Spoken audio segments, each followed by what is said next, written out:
యావరేజ్గా నిలుస్తుందని చెప్పాలి. ఎందుకు అంటే నాకు అంత బాగా నచ్చలేదు. సెకండ్ హాఫ్లో కొంచెం చాలా ల్యాగ్ అనిపించింది.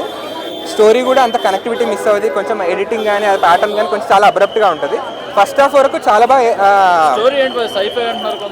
సైఫై అలా ఏం లేదు, నార్మల్ స్టోరీ. ఒక స్మగ్లింగ్, తర్వాత సత్యరాజ్ గారి గురించి ఒక మెయిన్ ఈవెంట్ ఉంటుంది, దాని మీద కూడా తిరుగుతూ ఉంటుంది. అది స్పాయిలర్ అవుతుంది, బట్ సైన్స్ ఫిక్షన్ ఏం కాదు. ఒక మెషిన్ ఉంటుంది, దాని గురించి ఉంటుంది.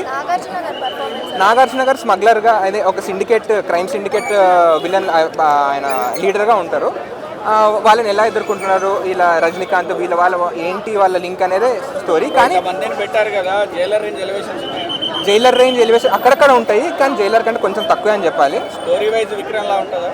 అసలు అదే ప్రాబ్లం అక్కడే వచ్చిందండి. విక్రమ్ చూసాము, అంత ముందు ఖైదీ అవన్నీ చూసాము. లోకేష్ గారు ఇంకా ఎక్స్పెక్టెడ్ మిస్ అయ్యిందనే చెప్పాలి. ఎందుకంటే ఇది అంటే లియో కొంచెం బెటర్, కానీ విక్రమ్కి అయితే చాలా తక్కువ, ఆ మిడిల్లో ఉంటుంది సినిమా.